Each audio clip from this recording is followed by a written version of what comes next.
Hey everyone, happy Wednesday. I finally got a higher resolution, set up here because I finally got a desk, which I didn't have for ages. So no longer will be shooting on a photo booth on my laptop, and now I'm shooting on my phone like a good millennial. So I wanted to start today with just a couple of like housekeeping-y things about the channel because I'm starting to actually really like doing this. So first, I see that I have like 5 whole subscribers, which I'm actually like really excited about because I think I only know who one of you is.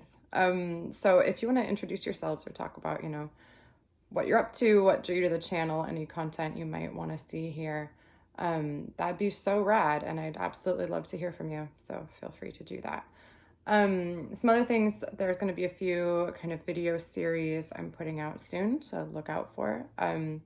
The first is just like a series of like definitions of different terminologies that we use a lot in spiritual conversations and in political conversations, that I think can be interpreted in many ways or get kind of misread, and there's a really high probability that people are going to talk past one another and not really understand what is meant by a certain term. And especially when kind of trying to synthesize conversations around social justice and like mental and emotional liberation and creating your own reality and all of those kinds of conversations. I think there's a pretty high potential for the more kind of spiritual language to feel quite offensive or invalidating to experiences of oppression.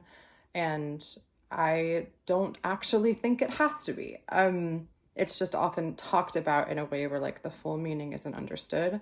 And a lot of times you'll see spiritual conversations had by people who don't experience as much oppression, and kind of don't think about how their language might be impacting people who have had a very different experience in this society.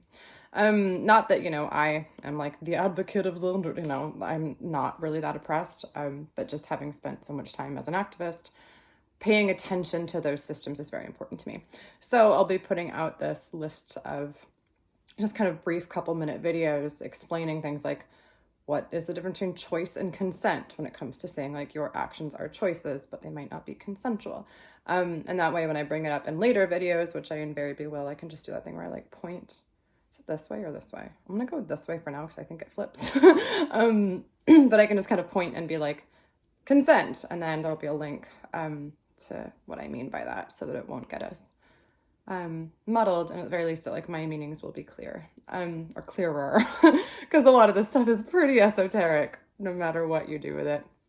So that's that. The second thing is starting in probably the beginning of May is when I'll put out the first one. I've been working on this like podcasty series. It's got 8 or 9 episodes, and it's called Liberation and Owner's Manual, and it walks through different like practices for releasing yourself from suffering, keeping in mind that kind of perspective of like what happens within is what happens without, and what happens without is what happens within, and that there isn't really like one correct locus in my view of how to end suffering, that it's done in society and in the mind and in the soul and the spirit and in relationships and in forest ecology, like this is all one thing. So look out for that. I'm really excited about it. I think it synthesizes a lot of other things I'd written and ways I was thinking into kind of a much more cohesive, digestible, easy to follow, kind of place to start if this is something you're new to or even practiced at and you're kind of hitting a roadblock in terms of like, how do I keep going? Like I found it for me really useful to like go back to my own, how-tos and be like, okay, I'm going to do that. How do I change this belief? So yeah, so that should be hitting the internet sometime in early May. Look out for that. I'm really excited about it.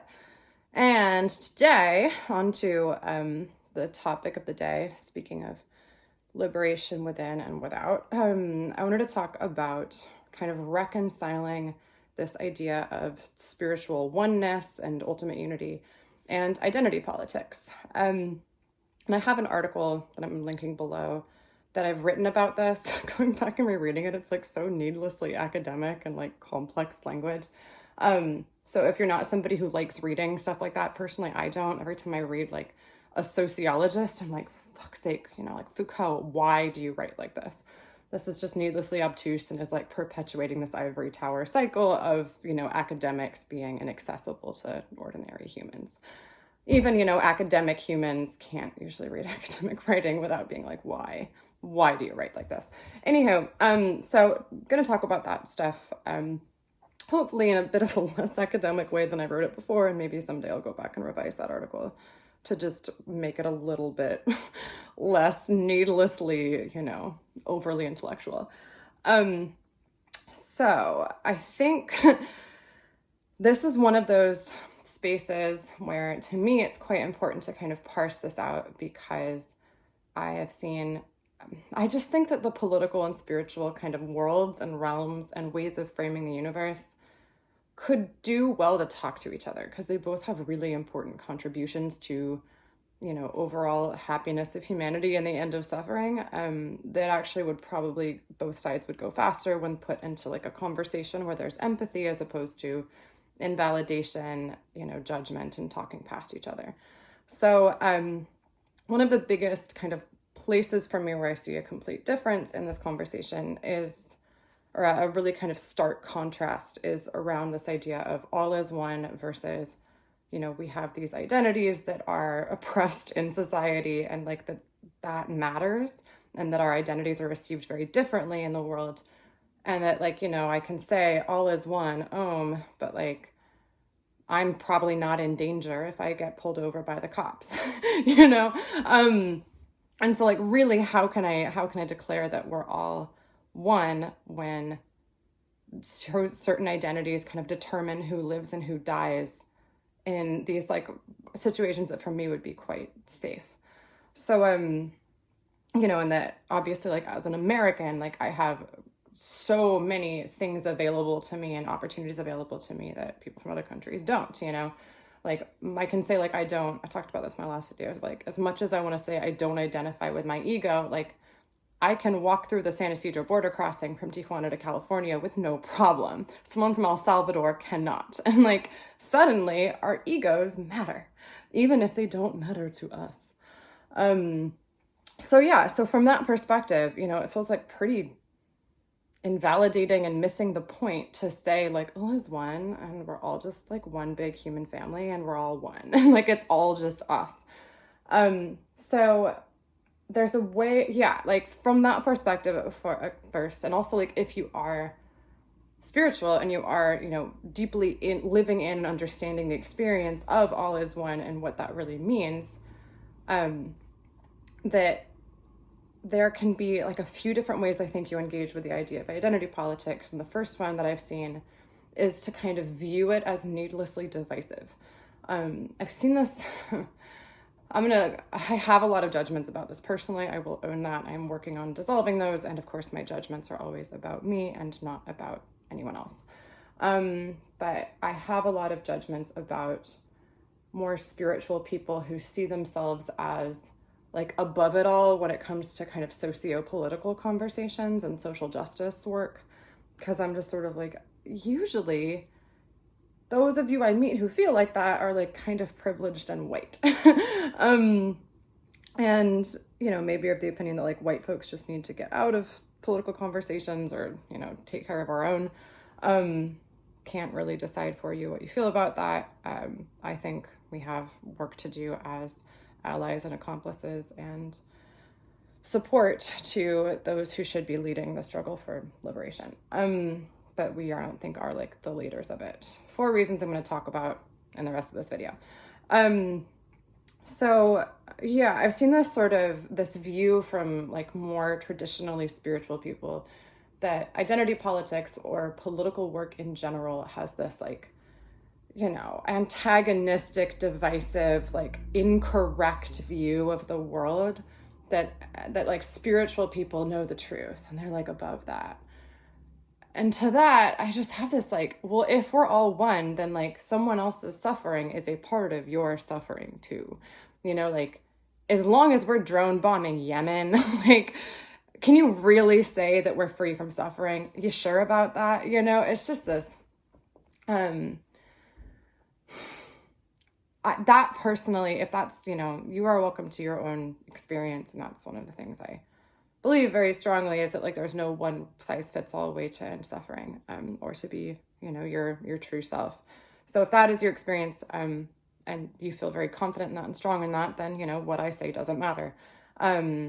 If you're kind of questioning the waters of like, how do I fit into both the spiritual and political conversation, keep listening. So spiritual realization, and I can actually do that, realization. I have a video on that, so we can click that, but I'm going to kind of talk about that here anyway. Realization is the act of making what is ultimate reality real in your experience of reality. So taking the ultimate truth of, in a spiritual world, we would say oneness, harmony, peace, love, connection, the kind of cosmic dance where all is perfect and fits into place and it's all one, and all inseparable. That is ultimate reality. And then realization or union or even kind of enlightenment is that, spiritual ascension. The goal is to get to a point where the ultimate reality of oneness, peace, love, etc. is real for you, and seems real in your experience, as opposed to living in an experience of being separate, being in suffering, being, in spaces of discord and stress and conflict with the rest of the universe. And I believe that can be done both kind of within and without. So realization can look like, contemplation, meditation, such that you recognize that this is reality, that oneness and peace and love are reality. And it can look like a kind of understanding. When we say realizing, a lot of times we mean like, oh, I realized where I left my keys. I understood. I came to recognize the reality, in a kind of mental, personal, internal way. Realization has another meaning too, which is to make manifest, to make something real, to realize, equality by fighting for it in the streets, to realize justice by creating justice. I'm going to do a different video on justice because I have a lot of complex feelings about that term. But for now, so when we talk about spiritual self-realization, it's ultimately kind of realizing the self as a subject, as opposed to an object. So from the sentence, I am something, spiritual self-realization is recognizing oneself as the I am, as opposed to the something. So like I am, I am in the active process and experience of being. I am not this codified, what's the word I'm looking for? Like defined thing. I am not, a traveler. Like a traveler is this kind of hard conceptual thing that I might flow through that identity, but I am I am infinite, I am this, eternal and malleable and fluid process, and that like the self can't be like caught and pinned down in that kind of objectifiable way.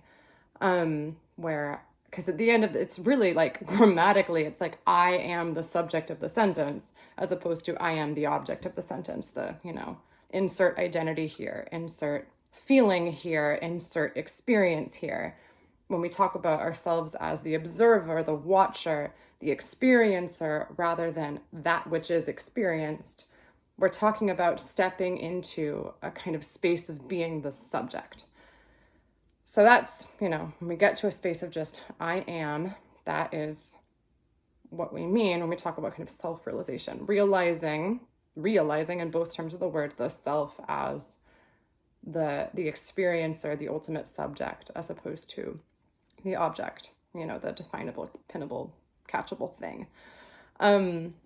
So anyone I think well-versed in kind of spiritual literature, who's been on a spiritual path for a while, can kind of understand that one. At the very least, conceptually understand it if you haven't personally kind of experientially understood it yet. Now, as for identity politics. So we have, I hope, my viewers understand that we have systems of oppression and power hierarchy based on identity in the world. That, I think we're all hopefully familiar that like white supremacy, not like the actual supremacy of white people, but the, social power supremacy of white people is a thing, and that colonialism is a thing that creates greater societal power in the colonizer than in the colonized, that we have gender hierarchies. I think I have more nuanced views about patriarchy because I think it oppresses everybody in a way that racial hierarchies, I just can't say the same.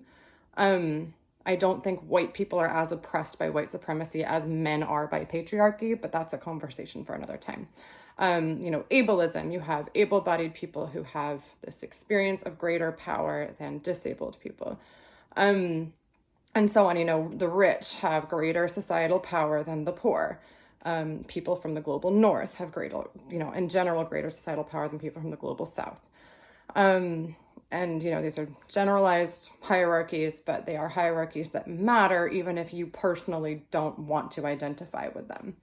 And so this kind of obviously has like consequences for what we might call the traditionally spiritual world. Because like, one of the things I wrote about is like, there's all these like month-long yoga retreats to Costa Rica, which seem to be populated by like the upper middle class of California, but like not really by a lot of Costa Ricans, and like it's fine for psychedelics to be this experience of kind of sunshine and rainbows when your body hasn't been criminalized for drug use for generations.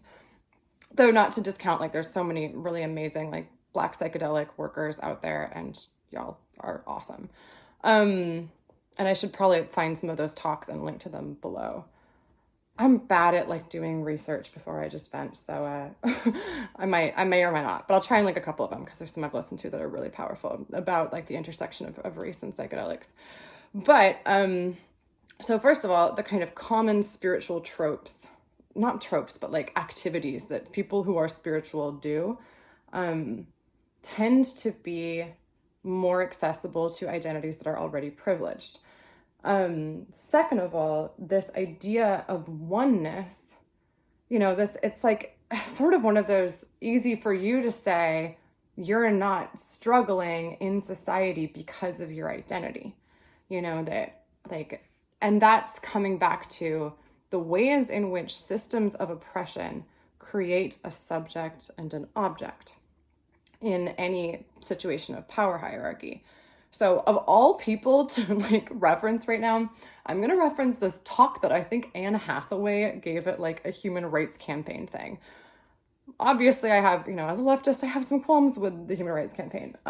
But I really actually like this one thing she said. And yes, referencing a privileged white lady, I don't know. It's just the one that popped into my head. I'm sure there's better examples, but she talked about how in this oppression culture, gayness orbits around straightness, blackness orbits around whiteness, poor orbits around rich. I don't know if she said that one, but just this idea of like, there's this thing that orbits around this center, and the center is what is privileged in society. So I think on a lot of radical literature, if you haven't read any kind of radical identical politics literature, I'll sum it up, this one part of it, not that this is all of the lexicon, the canon, to sum up, but this one idea of like, when you have privilege in a system of power hierarchy, you kind of get to just be, and you're not really aware that you have privilege, and that's part of the privilege. So if you are white in a system that is structurally racist, you just get to kind of be, and you get to just have the privilege of being fully humanized and fully, allowed to just be a person in the eyes of society. So when we talk about subjectivity, recognizing ourselves as the I am, white people have the privilege to just be people. Whereas Black people tend to have to first answer in the eyes of society to the object Black, to the idea Black. And that, it's this like, I get to be a fully expressive person, like because I'm white. And the idea is like, that's what society considers a fully expressive person. A full being is a white person. Whereas a Black person is like first Black and then person in the eyes of kind of white supremacist culture. And that our ideas of what, a fully subjective person is are what a fully subjective white person is. And that if, a Black person embodying their own subjectivity deviates from that, society will then still say that it's like not fully, you're like, no, you're doing something wrong. That's not how, a good person behaves. And this kind of narrative of goodness is like rolled up into being, a fully subjective being. So it's this kind of false version of the I am, because as a white person, in general, in society, I get to be an I am. I get to be viewed as just a person. But if I were a person of color, I probably wouldn't get that, maybe in some situations now as things start to change, but for the most part, I'd still, in like most social circumstances, especially when dealing with law enforcement, be viewed first as the stereotypes and objective, not objective in terms of objectively true, but like object ideas of my race. So it's all getting like a little bit overly complicated, but basically to oppress something, anything, and I'm not saying, person, but I'm saying the identity is a thing. To oppress any particular identity, you have to view that identity as an object, and therefore people who embody that identity as objects. And it creates this kind of false subject-object divide wherein like no one's actually fully just living as a person in a racist system, because we still have this conceptual idea that's limiting what is full subjectivity, and that only really gets applied to white people. But the goal of anti-racist work is to end that system of structural and even emotional and psychological racism. So in order to fully have a world of full subjects where that internal sense of subjectivity is also manifest externally, we have to not have racism or classism or ableism or sexism. Insert structural homophobia, transphobia, insert structural system of oppression here. So I want to kind of like clarify some of that because that got a little bit needlessly obtuse. So basically, by like dissolving these systems of hierarchy and oppression, which start from elevating the experience and realizing, declaring, claiming the full personhood, subjectivity, radiance, beauty, goodness of identities that have traditionally been marginalized or oppressed. Like, oh my God, that sentence was so long, I just forgot where I was in it. So that whole process helps us dissolve the hierarchy between the two. And when you have a hierarchy, there's like a false ability at the top for those who are empowered by that to kind of just be subjects. And I think certainly it's easier when you feel like your identity is allowed to just be, and you don't really feel like when people look at you, they just see a person. It's easier to just feel like an I am as opposed to an I am, insert object here. But that's still false, right? Because like we haven't fully realized subjectivity if we have these objecty defined ideas of what a subjective person is. And as long as we have racism, our idea of a fully subjective person is white. Well, if we have white supremacist racism. And that we see this a lot. Like there was some meme that went around that was like, dear white men, you are not some like bastion of objective, rational viewpoints. You just think of like whiteness and maleness as inherently rational. And it's that kind of thing of like, we're actually limiting ourselves from understanding the full subjective human experience, what happens when a human is fully embodying the I am as opposed to the object by having these structural oppressions to begin with. And that those at like the top of a hierarchy, like their way of being becomes what is considered subjective that everybody else has to answer to in the eyes of society. And that limits everybody from experiencing full subjectivity. And so to me, it's sort of like if you're walking into, America 2021, which is clearly, has not finished reckoning with racism, with colonization, with classism, with sexism, with, homophobia and transphobia, with ableism, with any of these isms, definitely with like American exceptionalism and supremacy and imperialism in the world.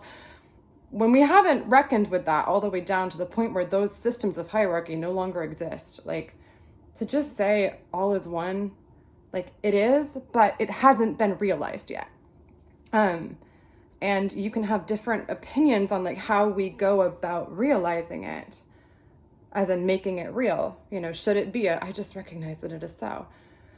But it's just like, if all is really one, and there are millions of people in the world who are not experiencing that all is one and love and in harmony and flow and freedom, then like, are you sure that all is one? Because if you're experiencing that and your experience is still that diametrically opposed to someone else's, like, how can you really say that you're experiencing that and all is one? Because then you have to be also having the experience of suffering or oppression or your freedom being curtailed and so on. So yeah, that's why to me, like, this just doesn't, I don't know, I just don't quite believe in a solipsism where like none of this is real except my own mind. I think like the mind impacts the world in ways that are very different from how we're traditionally thought of, doing it and contemporary culture. But I think the mind is very causal, but that other people's minds are real and causal too. So yeah, so that's why, like, if I really believe that all is one and all is in harmony and all is free and all is love, then that means every part of me has to feel that way, and if all is one, then every other person is a part of me. And as long, I know I can't experience anybody else's feelings for them, but when I look around the world right now, and maybe I'm just not woke enough and not looking at it right, but like, I look around the world right now and I don't see oneness yet. I see the potential for it in every single person to make that transcendent leap in their own way through work in the external world and work in their own internal landscape, but I don't see it done yet. I don't think we're there yet. And so to me, like, to say all is one, that doesn't mean that like it all looks the same, it all is the same, it all like kind of fits this gray lifeless box. I talked in my last episode about like a gray lifeless, bag of identity. Like, that's not what all is one means. What it means is that if we all are perfect and good and radiant and loving and in harmony, then that is real for every person. That is real for every being. And that there is this experience of divine flow and harmony and union for everyone. And that doesn't look like everyone looking the same or doing the same thing. What it looks like is everyone empowered to be fully subjective and fully happy. And yeah, I think when you have structural racism, that keeps that from happening. When you have, structural ingrained power hierarchies of any kind, that keeps that from being realized in everybody's experience.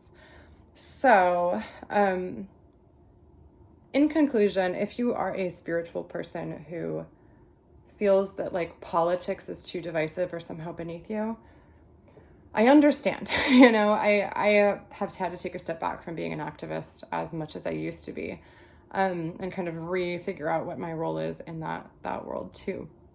So I understand that because it does feel really antagonistic and divisive.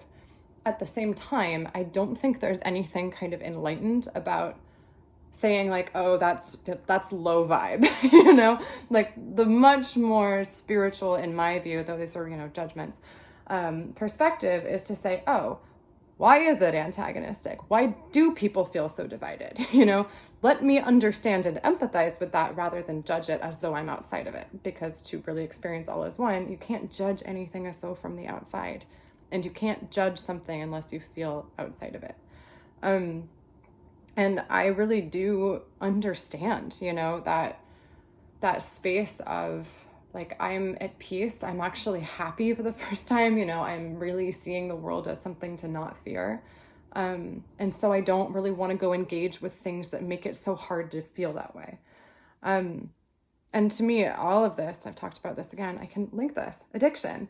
The spiritual path is in so many ways like addiction recovery, and it happens in ways that addiction recovery happen, which is that number one, it doesn't tend to be overnight.